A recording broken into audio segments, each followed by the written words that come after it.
Bismillahirrahmanirrahim. Assalamu alaikum. Inshallah, today we'll continue with town planning. Now, satellite growth. The term satellite is used to indicate a body under the influence of a more powerful body but possessing its own identity. Similar is the case with satellite growth. It is seen that when a town reaches a certain size, some kind of satellite growth is bound to take place. A satellite town or a satellite city is a concept of urban planning that refers essentially to a small metropolitan area which is located somewhat near to the main parent city. As is quite visible from the diagram, this is the parent city and these are the satellite towns, and the satellite towns are in the periphery of the parent city, and they are mainly connected by highways and other modes of transportation. Now some of the features or characteristics of a satellite town. A satellite town has its own government as well as people have their own corporate life. A satellite town is a town in itself in a full sense, except the fact that people depend upon the parent city for some of their supplies. The satellite town is connected to the parent towns by local trains as well as buses in such a way that the people of the satellite town can reach to the parent town without any difficulty whatsoever. The people of the satellite town are free to decide their economic, social, as well as cultural activities. A satellite town is located in such a way that it is located away from the green belt of the parent city. The satellite town is mainly a residential area having only local shops as well as children for school. As there are no industries permitted in a satellite town, the people of the satellite town will depend on the parent city for employment opportunities. The size and development of the satellite town are controlled in such a way that it does not become rival to any parent town in future. One of the main disadvantages of a satellite town is the necessity of long journey to work. It's sometimes also pointed out that a satellite town may be deprived of entertainment and cultural activity, and this factor may be responsible for preventing the development of the community. Now, scattered growth. Growth of a town is said to be scattered if it takes place in an irregular way or in an unplanned way. Scattered growth results in numerous problems which involve traffic congestion, encroachment of industries on residential lands, development of slums, lack of parks, playgrounds, and other recreational centers. Usually, the problems that evolve from scattered growth are serious problems that prove too difficult to be solved in future. Now, planned growth. The growth of a town is said to be planned if the town develops in a predetermined way as is conceived by the town planner itself. The overall growth of a town is controlled by enforcement of suitable rules as well as regulations. Such an orderly growth avoids the clashing of the main activities of the town, and there is also rational distribution of various blocks such as residential, industrial, and commercial. There is also provision of various amenities such as proper width of streets, drainage lines, water supply lines, parks, as well as playgrounds. The clear example of planned growth is some of the recent and modern towns in the various parts of the world. Now, horizontal growth. Horizontal growth is the growth of towns and cities with respect to direction. In horizontal growth, a town develops horizontally in all directions. Horizontal growth is obviously possible in such areas where the cost of land is very low. There are various advantages and disadvantages that are associated with horizontal growth.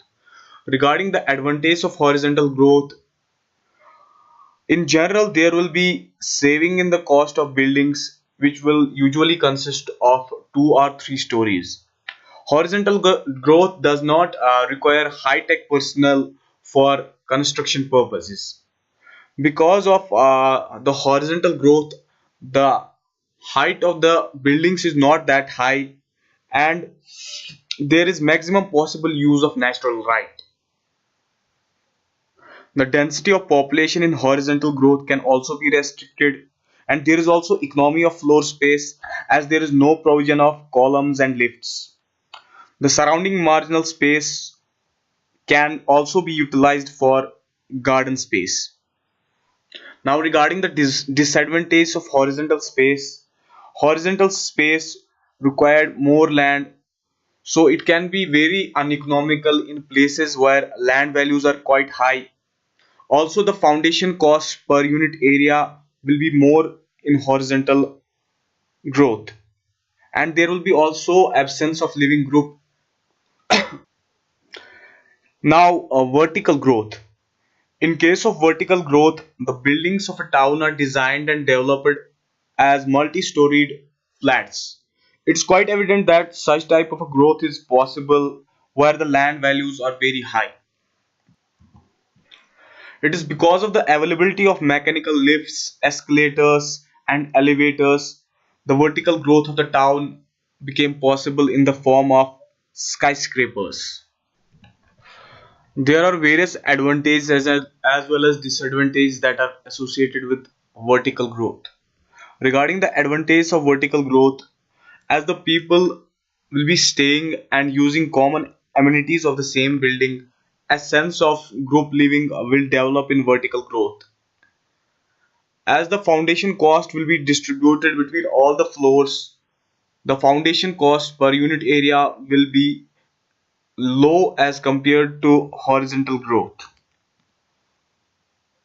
It will be possible to make use of modern construction techniques such as fireproofing, soundproofing, heat insulation, air conditioning, and high speed lifts. There is considerable saving in the land, and hence it will prove economical where land values are quite high. There will be also economy in the cost of construction of buildings as the buildings will be designed as framed structures with repetition of typical floor plan at each level. For the floors of the vertical buildings that are above a certain height, natural sceneries such as sea view, river view can be enjoyed in a better way. Now, disadvantage of vertical growth. In case of natural calamities such as earthquakes, fire, it will be difficult for the inhabitants of the upper floors to escape with safety. The density of the population will obviously be more. The design of the flats, in fact, will be stereotyped, and there will be no scope for personal likes or dislikes. The evils of the group living have to be tolerated. In case of a failure of lift or a pump to raise water, it will cause great inconvenience. The people staying at upper floors will be deprived of natural living near the ground floor. There will be wastage of floor space as lifts and supporting columns will have to be provided. Now, site for an ideal town. The physical characteristics of a site play an important role in determining the position of the proposed town. The important features to be considered for the site of an ideal town include availability of natural advantages, availability of electrical power, availability of means of communication, the climatic conditions should be conducive, the contour of the area should be conducive, there should be development of the in the surrounding area, the drainage of the area should be good, otherwise it will result in waterlogging which will in turn result in various other problems. There should be availability for the facility of sewage disposal, the fertility of the soil should be conducive for growth of plants. Floods, which are a natural phenomena, should not occur frequently. There should be growth of trees in the surroundings. The nature of soil should be conducive for growth of plants and trees. The various position of the streams and lakes have to be considered for the site of a town. In fact, considering the various physical features of the area, the final selection of town is made in such a way that it is able to function for the purpose which it is primarily built, as well as at the same time the cost of various amenities and services will be brought down to a minimum possible extent.